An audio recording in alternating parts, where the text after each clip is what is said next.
300's main card is official, Angel. I know that you saw this on Saturday night as well as I did. We're getting some incredible fights next month, UFC 300.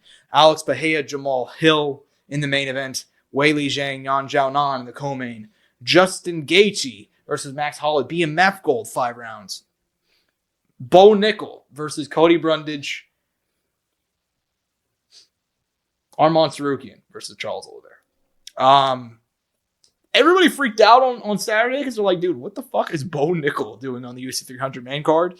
I fully agree with that opinion. What the fuck is he doing there? What do you make about this UFC 300 main card getting analyzed? I get it, right? I do. I really do. I do get it. Yeah. But at the same time, man, it's like, look, like there's people who genuinely deserve to be on that fucking main card, and they're getting it taken away from them. Yeah. It's not some. And people are like, guys, it's the first card of the pay-per-view is more important than the following, and I'm like, it's not even about that. Yeah. But there's people who legitimately deserve to be on that main card and deserve to be highlighted. And don't get me wrong, Bo is good. Bo is gonna have his moments, right? From what we hope and from what we see and his potential that he potentially has. But just not right now. Yeah. And that's what it's what's unfair. Yeah. It's too soon. It's crazy to me that they're. And also, wouldn't you want Bo to be like, now that Bo's available, wouldn't you want to be on free, availability on ESPN? Well, and look, here's my issue. It's not that Bo Nickal's on UFC 300. Bo Nickal on UFC 300 makes a lot of sense. Oh, yeah. 100%. If you guys didn't watch UFC 100 or 200, I'm sure you guys haven't. Probably weren't around for the time. 200 had Sage Northcutt on there. He was the hyped up prospect at the time. Didn't work out. UFC 100 had John Jones on the undercard. He was the hyped up prospect at the time. It worked out.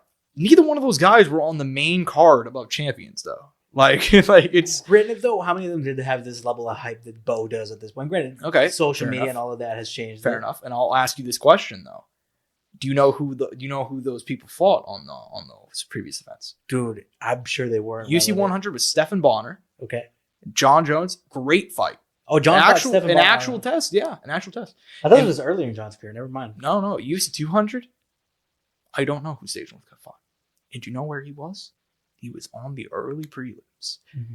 6 years from now, we are not going to know who Bo Nickal fought on the UFC 300. You're telling me in 6 years people won't know who Cody Brundage is? I feel pretty confident about that. Unless Cody Brundage wins. Well, I mean, this is gonna live in perpetuity. I mean, people can come back here and tell me I'm fucking wrong if I'm wrong. But like I'm telling you, we don't know. Maybe Cody goes out there and wins. Maybe he does.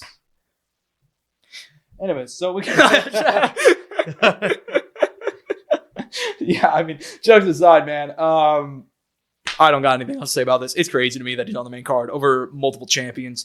And it's not that he's on the main card, because him being on the main card isn't exactly the issue.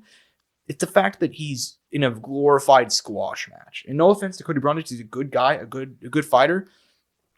But you're saying, like, if Bo Nickal was fighting like Marvin Vettori, this would be a different story. It'd be perfectly fine. But he's not. He's fighting another unranked guy. What if it was Anderson Silva in there? Anderson Silva of today in there. I wouldn't have. Look, they picked the worst way to do this. I'm just curious. That's why I'm asking you. I wouldn't have an issue with it. Yeah, they picked the worst way to do this. It's one thing to have Bo Nickal fight. It's another thing to have him not fight a name or somebody who's an actual contender or somebody who stands any chance. If Bo Nickal has opened up, I mean, minus 1,000 right now or something crazy. Like, well, he's one of the biggest favorites again, right? Exactly. So it's like, I'm paying money for basically a throwaway fight. I was just curious if it was about the name. And yeah. So that's why I said Anderson. That's what I was like. If they put Anderson Silva of today, it doesn't have to be Anderson today. Yeah. Yeah. So I agree. But it's just, I don't like it, man. I don't like it at all. But we'll see. He was fighting Chris Weidman. I'm just saying. Anyways. Josh is like, Angel, you didn't have to make that comment. We don't have to talk about Chris Weidman anymore. No, he should be fighting soon anyways. We'll be talking about it here in a few weeks. I know, and I wish he weren't, the fact that he broke his leg and then he came back and broke the other leg against You're not that dog in him, bro. He fractured, just ridiculous.